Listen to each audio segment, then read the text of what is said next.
Salam, salam sejahtera bagi kita semua. Yang saya hormati Bapak Ibu dosen penguji ujian kinerja PPG tahun 2025. Saya Hudirman Halawa sebagai peserta PPG BIT 3 di Perguruan Tinggi IAKN Manado. Saat ini saya mengajar sebagai guru agama Kristen di SMP Negeri 16 Batam. Saat ini saya akan menampilkan proses pembelajaran dengan model fast learning dengan topik materi Roh Kudus memperbarui kehidupan orang beriman. Sekian dari perkenalan ini, selamat menyaksikan, Tuhan Yesus memberkati. Salam. Puji Tuhan. Baik, selamat siang anak-anakku semua. Shalom. Apa kabar hari ini? Oke, puji Tuhan. Sehat semua ya? Baik, hari ini kita kembali belajar.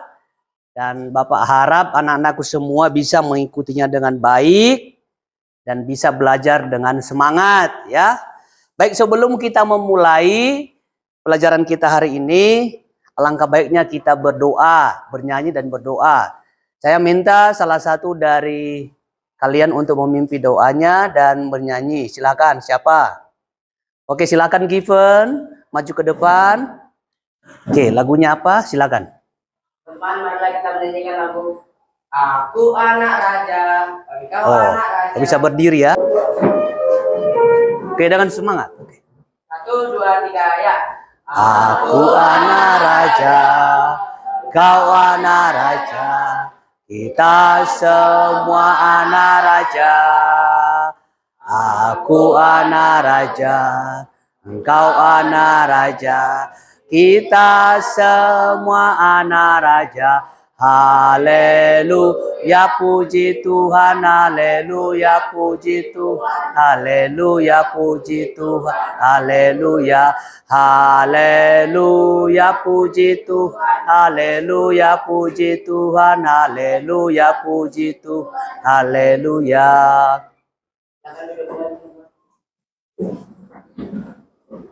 Marilah kita berdoa. Tuhan Yesus, terima kasih atas berkat-Mu karena Kau masih memberikan kami kesempatan pada hari yang berbahagia ini, Tuhan. Kami pada kesempatan kali ini ingin belajar sedikit dari firman-Mu, Tuhan. Biarlah Pak Firman yang akan mengajari kami, katakanlah dia hikmat dalam mengajar, Tuhan. Dan kami juga, Tuhan, biarlah kami hikmat dalam kebenaran agar kami dapat memahami semua pelajaran yang diajarkan oleh Pak Firman, Tuhan. Dan melalui nama-Mu, dia amin. Amin. Baik, terima kasih Given sudah memimpin kita dalam doa pada pelajaran ini. Baik anak-anakku, kali ini kita akan belajar mengenai perubahan hidup. Dan siapa yang mengerjakannya adalah Roh Kudus memperbaharui kehidupan orang-orang beriman. Baik, minggu lalu kita belajar tentang apa anak-anakku? Mengampuni. Ya, mengampuni itu adalah salah satu karya dari Allah. Ya, dengan kematian Yesus di atas kayu salib, Dia mengampuni segala dosa-dosa kita. Baik, untuk kali ini yang menjadi topik pembelajaran kita adalah, bisa dibaca sama-sama, 1, 2, 3 ya. Roh Kudus memperbarui hidup orang beriman. Ya, Roh Kudus memperbaharui hidup orang beriman. Kalian tahu nggak kira-kira ciri-ciri orang yang sudah diperbaharui oleh Roh Kudus? Ada yang bisa jawab? Sering berbuat baik. Sering berbuat baik. Ada lagi? Dia tidak jahil-jahil. Tidak jahil-jahil. Apalagi ciri-cirinya anak-anakku yang sudah diubahkan oleh Tuhan? Mengasihi. Betul sekali. Sedangkan kalau orang yang belum diperbaharui oleh Roh Kudus, bagaimana kehidupannya? Mencuri, itu contoh. Berbuat jahat. Nah, ingat bisa kamu bedakan ya. kalau orang sudah diperbaharui oleh Roh Kudus, hidupnya mengasihi, berbuat baik. Sedangkan yang belum mengalami perubahan, ya dia selalu seperti tadi jahil, menyakiti temannya, berkata-kata yang tidak sopan, ya. Jadi kalau Roh Kudus bekerja di dalam hidup kita, dalam hati kita, mengubah hidup kita, memberikan semangat untuk kita. Makanya nanti kalau kamu belajar itu semangat. Karena kenapa? Ada Roh Kudus yang bekerja, yang memberikan kamu semangat, motivasi yang luar biasa. Karena Roh Kudus bekerja, berkarya dalam hati kamu. Ya, Bapak akan sampaikan tujuan pembelajaran hari ini tentang topik ini, yaitu Roh Kudus memperbaharui hidup kita. Apa sih tujuan kita untuk belajar materi ini? Yang pertama, mengidentifikasi peranan Roh Kudus sebagai penolong dan roh kebenaran dalam konteks hidup remaja sehari-hari. Yang kedua, menjelang kontras antara perbuatan daging dan buah roh sebagai bukti pembaharuan. Yang ketiga, menghasilkan rencana aksi pribadi dengan membuat mini project nantinya yang menunjukkan komitmen untuk hidup dalam pimpinan Roh Kudus. Baik, anak-anakku sekalian, inilah yang menjadi tujuan pembelajaran dalam topik Roh Kudus memperbarui hidup orang beriman. Sebelum kita jauh lebih dalam, supaya lebih semangat, kita ice breaking dulu. Oke, ice breaking dulu. Kalau tepuk 1 nanti, tepuk 2, yes. Tepuk 3, cool. Oke, paham ya? Oke. Kalau sudah paham, ikuti aba-abanya. Ice breaking, tepuk 1, tepuk 2, yes. Tepuk 3, cool. Tepuk 1, 2, 3. Yes. Cool. Tepuk tangan. Oke. Baik. Karena saya lihat semangat kalian belajar hari ini, maka sebelum kita masuk dalam kegiatan pembelajaran yang lebih dalam untuk mengerjakan LKPD, silakan tonton video ini dan simak baik-baik ya.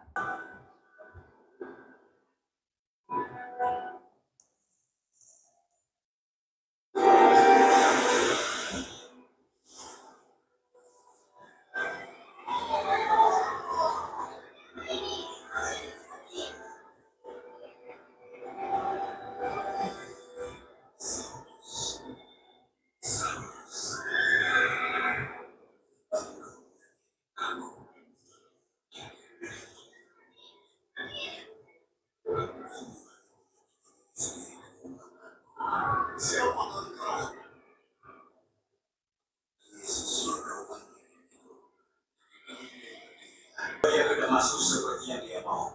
Saya akan kembali di Yerusalem. Imam besar pasti akan kecewa.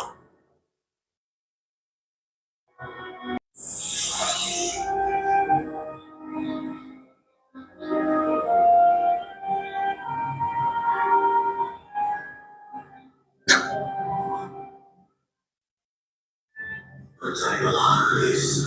Allah mengawasi kita dan kita tidak tidur saat mereka menghampiri kita. Dan jadilah di rumah Yudas seseorang yang benar-benar. Dia berdoa dan dalam penglihatan dia melihat bahwa seorang bernama Ananias masuk dan memberikan ke atasnya supaya ia melihat lagi. Dia telah melakukan banyak kejahatan terhadap orang-orang kudus di Yerusalem. Dia kupilih untuk membawa namaku ke seluruh dunia. Oke, kita sudah tonton video tentang siapa tadi? Paulus. Bisa ceritakan bagaimana kehidupan Paulus sebelum bertobat? Silakan.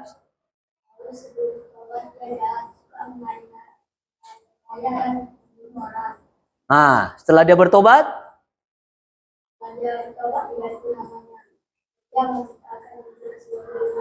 tepuk tangan.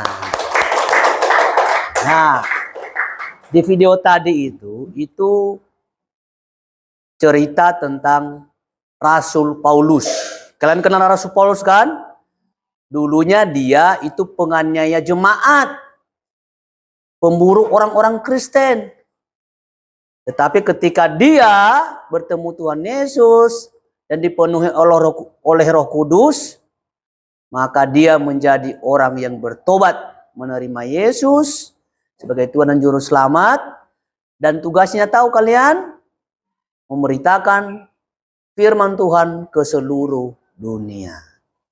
Dan Paulus ini menulis banyak kitab di Alkitab. Ya?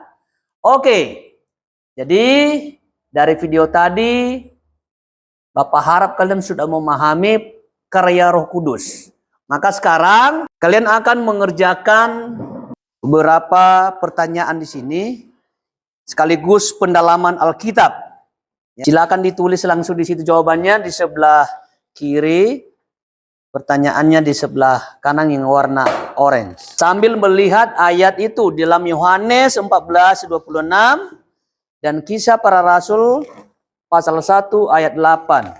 Ya, silakan dibuka Alkitabnya sambil memperhatikan ayat itu.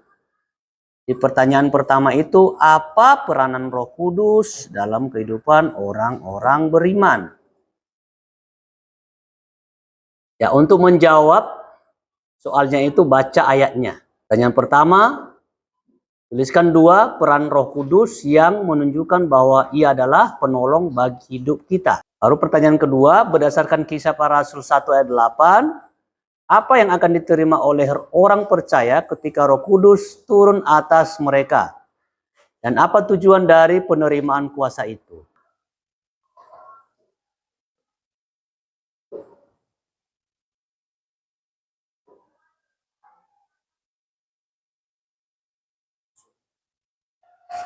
Oh, ujian baru.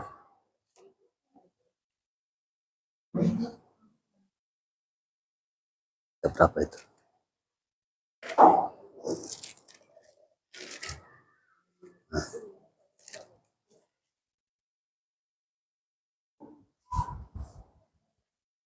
Di sini sudah tertulis ya.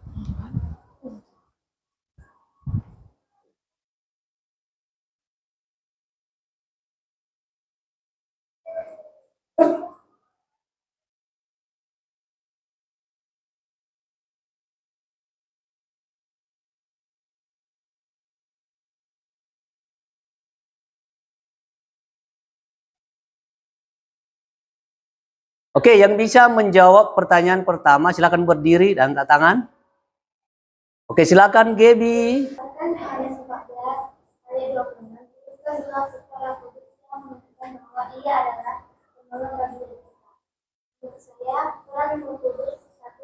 Mengajarkan segala sesuatu. 2.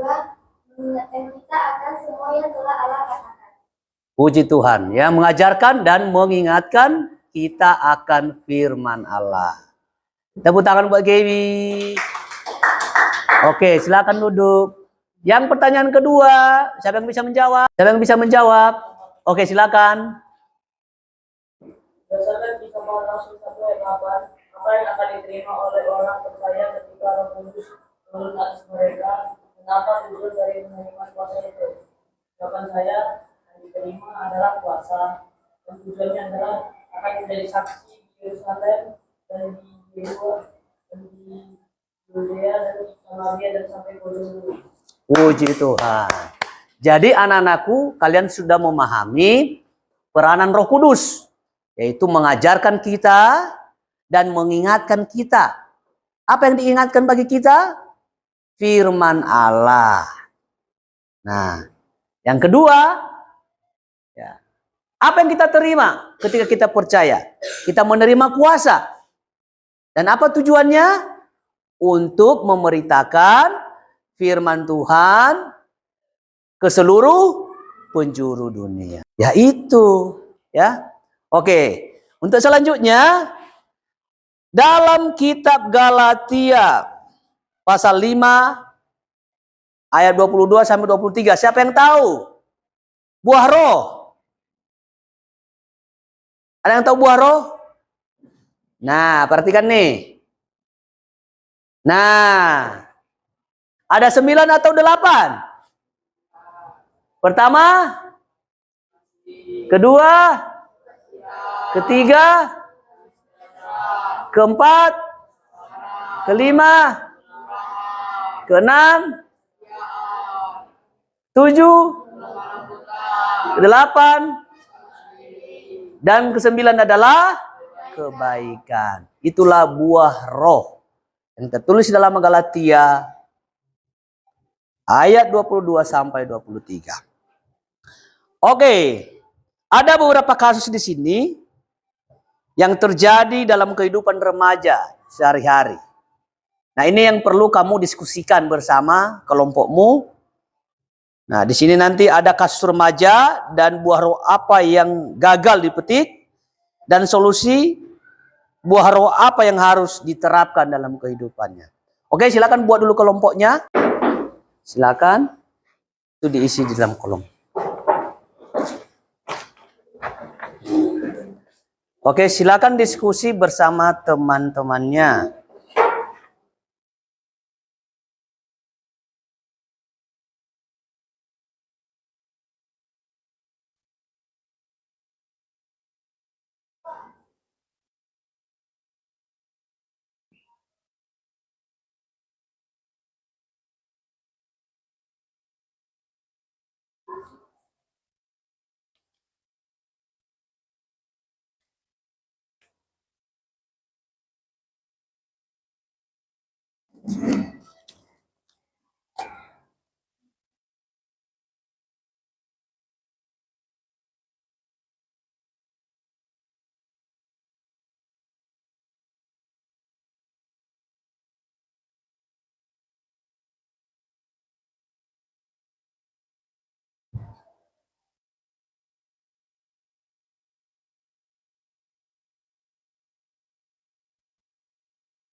Kelompok yang di belakang sudah selesai?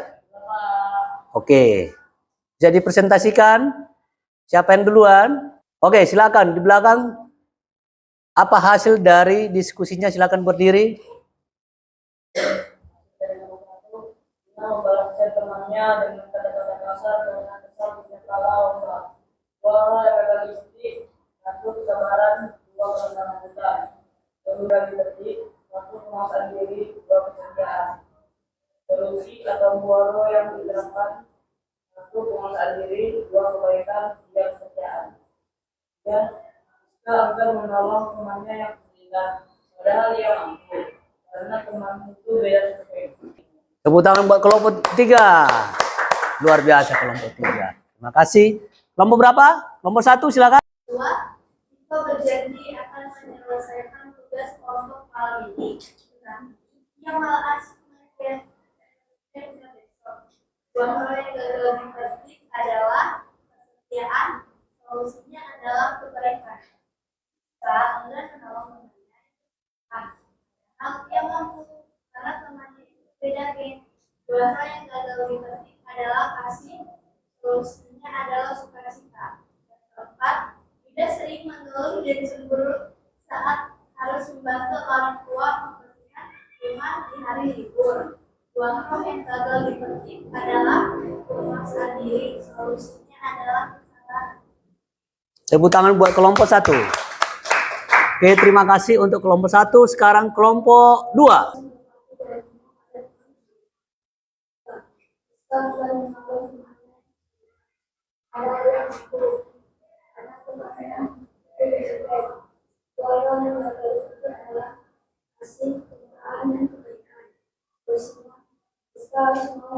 Oke, tepuk tangan buat kelompok 2. Ya, semua jawaban kalian sangat bagus hasilnya hari ini.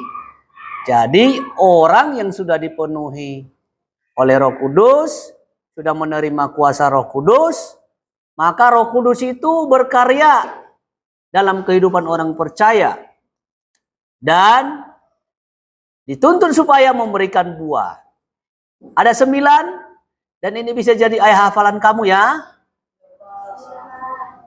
Ada lagunya itu? Bisa? Coba nyanyikan. 1, 2, 3 ya. Kasih sukacita, damai sejahtera, kesabaran, kemurahan,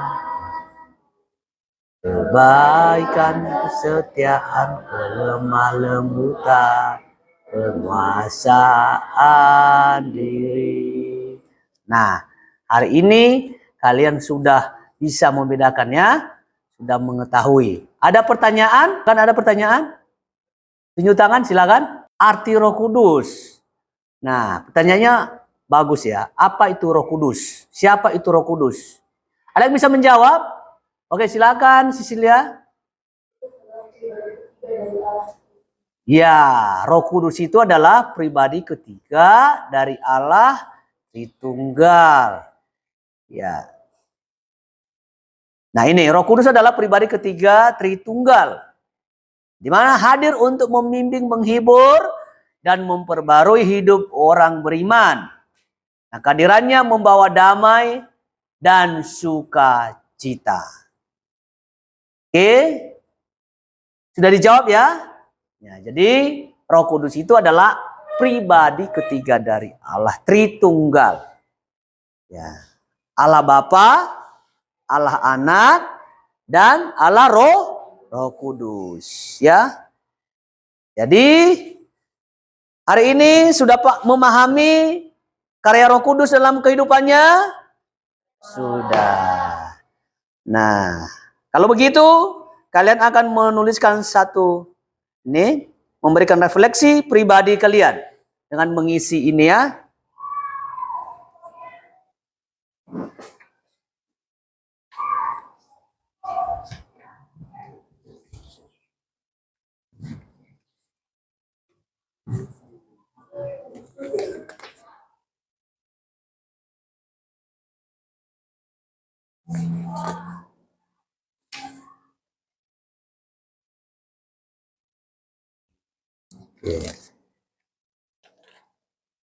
Dua lagi.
Sudah?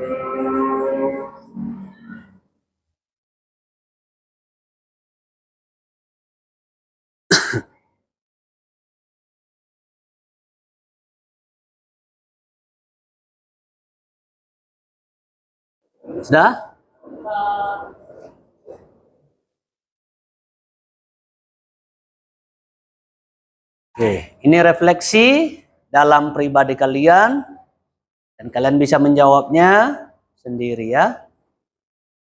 Dan langkah yang akan kalian lakukan ke depan untuk menerapkan hidup sebagai orang yang sudah diubahkan oleh Roh Kudus.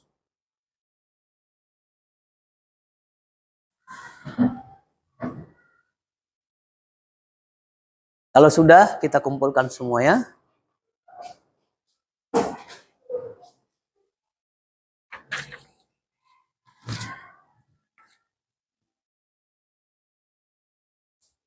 Oke, silakan dikumpul.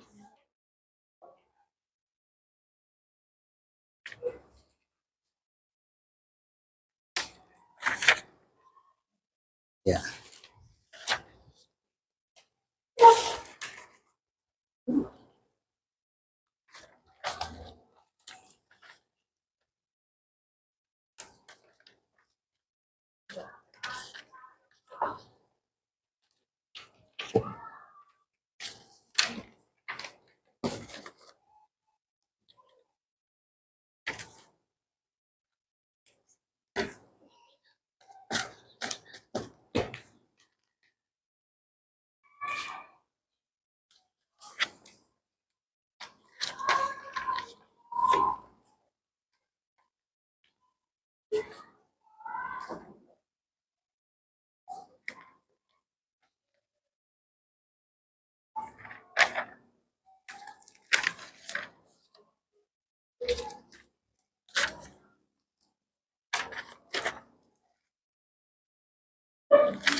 Oke.